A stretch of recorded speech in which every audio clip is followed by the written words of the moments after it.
हरे कृष्णा। देवियों एवं सज्जनों, मैं गोपाल माधव दास आपका अपने YouTube चैनल गोपाल माधव दास पर हार्दिक स्वागत करता हूं, आपका वंदन करता हूं और भगवान श्री कृष्ण से आपके सुखद और समुन्नत जीवन की प्रार्थना करता हूं। अब हम अपने आज के टॉपिक पर लौटते हैं, जहां हम तुलसीदास जी की एक चौपाई से अपनी बात प्रारंभ करते हैं, जहां उन्होंने बड़ा साफ शब्दों में कहा है कि हमारे 4 युग होते हैं, सतयुग, त्रेता, द्वापर और कलयुग। 3 युग पहले ही बीत चुके हैं। हम चतुर्थ युग सतयुग में, क्षमा करें, हम चतुर्थ युग कलयुग में वर्तमान में जी रहे हैं। इसीलिए हमारा अधिकांश वीडियो, हमारी अधिकांश बात कलयुग के बारे में ही होता है कि कलयुग में हमारा जीव का उद्धार कैसे हो, क्योंकि कलयुग ही हमारा वर्तमान है। और जो श्रेष्ठ पुरुष होते हैं, जो ज्ञानी पुरुष होते हैं, हमेशा वर्तमान की बात करते हैं। वो भूत की बात नहीं करते, वो भविष्य की बात नहीं करते, क्योंकि जो बीत चुका है उसका शोक क्या करना, और जो भविष्य में आने वाला है, जो अंधकार की गर्त में है, जो हमारे लिए अज्ञात है, उसके विषय में चिंता क्या करना। हमें चिंता करनी है अपने वर्तमान की। हमें अपने वर्तमान को अगर हमने अपने समुन्नत बना लिया, हमने वर्तमान का अगर अपने ठीक ढंग से उसका समुचित प्रयोग कर लिया, अपने समय का सदुपयोग कर लिया, अपने विचार, अपने कर्म को हमने वर्तमान में समुन्नत बना लिया, तो भविष्य तो हमारा अपने आप सुधर जाएगा। भविष्य हमारा अपना प्रकाशमय, ज्ञानमय, ऊर्जामय होगा। क्यों? क्योंकि गीता में भगवान कहते हैं कि जैसा कर्म वैसा फल, आज नहीं तो निश्चय कल। विज्ञान भी कहता है कि every action has its equal and opposite reaction.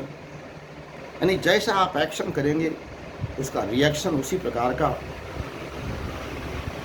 उतना ही, उसी मात्रा में होगा जिस मात्रा में आपने एक्शन किया है। अर्थात जैसा कर्म आपका वैसा फल, आज नहीं निश्चय कल। यानी फल आपको कब मिलेगा? कल मिलेगा। फल हमेशा कल मिलता है। किसी भी चीज़ का फल तत्काल नहीं मिलता।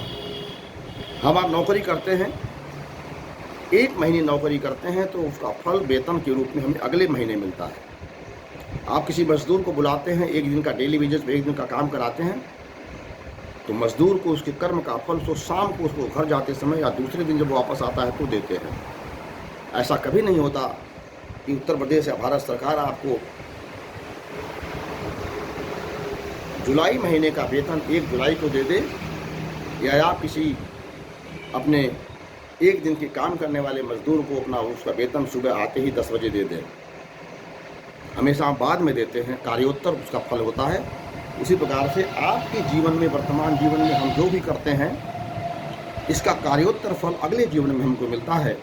और आज का हमारा कर्म ही हमारा कल का भाग्य बनकर के हमारे साथ अगले जीवन में आता है। अगला जीवन में कैसा मिलेगा, किस प्रकार का मिलेगा?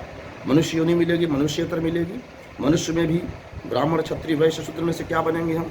ब्राह्मणों में भी हम अमीर बनेंगे, गरीब बनेंगे, सुंदर बनेंगे, कुरूप बनेंगे, विकलांग बनेंगे, सुअंग बनेंगे।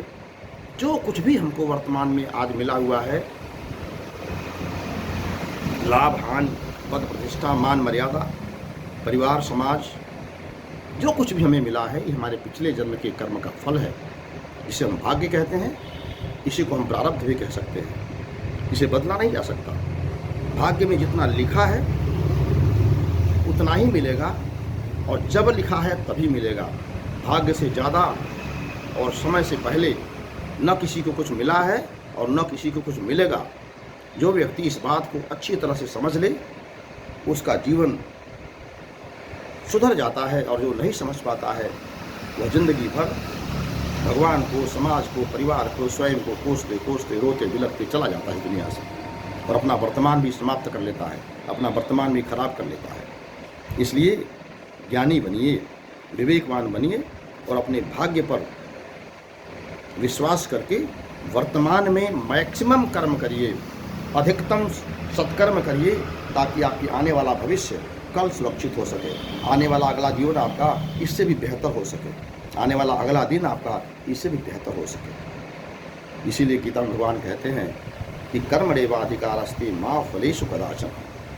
ये मनुष्य, तू कर्म में अपना विश्वास रख, फल में इच्छा मत कर, फल में विश्वास मत रख, क्योंकि फल की इच्छा करेगा, फल पर विचार करेगा, तू वर्तमान कर्म अपना 100% कर नहीं पाएगा। और जब 100% कर नहीं पाएगा तो एवरी एक्शन है इट्स इक्वल रिएक्शन, जो साइंस का सिद्धांत है, जो विज्ञान का सिद्धांत है, इसके अनुसार तू अपना कर्म 100% नहीं करेगा, तू अपना कर्म अच्छी तरह से नहीं करेगा तो तेरा फल भी अच्छी तरह नहीं प्राप्त होगा, और तेरा आज भी बिगड़ रहा है फल की चिंता करते हुए जो भविष्य का है वो तुम्हारे हाथ में नहीं है, और तेरा कल भी बिगड़ेगा क्योंकि तू आज अपना वर्तमान बिगाड़ रहा है। तो आज का वर्तमान बिगाड़ेगा तो कल बिगड़ेगा, और आज वर्तमान में अगर कल की चिंता करेगा तो कल भी बिगड़ेगा और आज भी बिगड़ेगा। इसलिए हमेशा बुद्धिमान पुरुष को, सत्कर्मी पुरुष को, विवेकवान पुरुष को हमेशा वर्तमान अपना समुन्नत बनाना चाहिए। वर्तमान का आपने 100% डिलीवरी देनी चाहिए अपनी। आप जहाँ भी जिस क्षेत्र में हैं, जो भी कर रहे हैं, अपना 100% डिलीवरी भगवान की इस भगवद गीता के इस सिद्धांत के अनुसार कि कर्मण्येवाधिकारस्ते मा फलेषु कदाचन, तेरा कर्म में अधिकार है, फल में नहीं।